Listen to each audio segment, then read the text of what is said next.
Dear future generations, I think I speak for the rest of us when I say, sorry. Sorry we left you with our mess of a planet. Sorry that we were too caught up in our own doings to do something. Sorry we listened to people who made excuses to do nothing. I hope you forgive us. We just didn't realize how special the earth was. Like a marriage gone wrong, we didn't know what we had until it was gone. For example, I'm guessing you probably know it as the Amazon desert, right?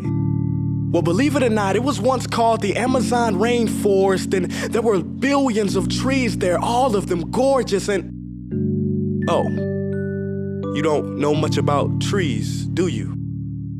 Well, let me tell you, trees are amazing. I mean, we literally breathe the air they are creating. They clean up our pollution, our carbon. They store and purify water, give us medicine that cures our diseases, food that feeds us, which is why I'm so sorry to tell you that we burn them down.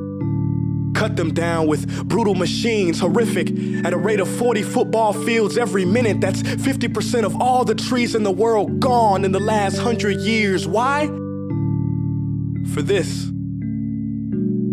And that wouldn't make me so sad if it weren't so many pictures of leaves on it. You know, when I was a child, I read how the Native Americans had such consideration for the planet that they felt responsible for how they left the land for the next 7 generations. Which brings me great sorrow, because most of us today don't even care about tomorrow.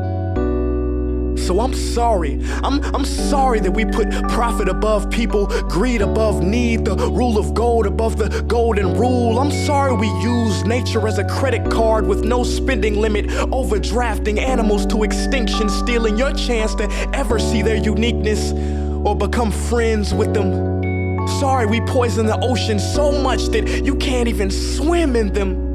But most of all, I'm sorry about our mindset, 'cause we had the nerve to call this destruction progress.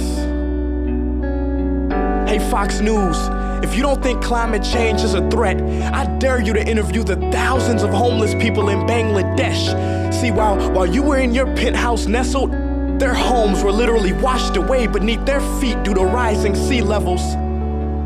And Sarah Palin, you said that you love the smell of fossil fuels. Well, I urge you to talk to the kids of Beijing who are forced to wear pollution masks just to go to school. See, you can ignore this, but the thing about truth is, it can be denied, not avoided. So I'm sorry, future generations. I'm sorry that our footprint became a sinkhole and not a garden. I'm sorry we doomed you, and I'm sorry we couldn't find another planet in time to move to. You know what? Cut the beat. I'm not sorry.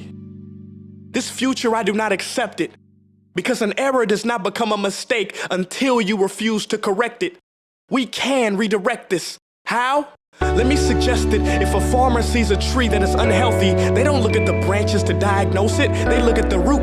So like that farmer, we must look at the root, and not to the branches of government, not to the politicians run by corporations. We are the root, we are the foundation. This generation, it is up to us to take care of this planet. It is our only home. We must globally warm our hearts and change the climate of our souls and realize that we are not apart from nature, we are a part of nature. And to betray nature is to betray us. To save nature is to save us. Because whatever you're fighting for, racism or poverty, gay rights or any type of equality, it won't matter in the least.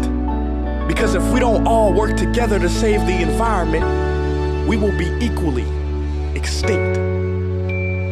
Sorry.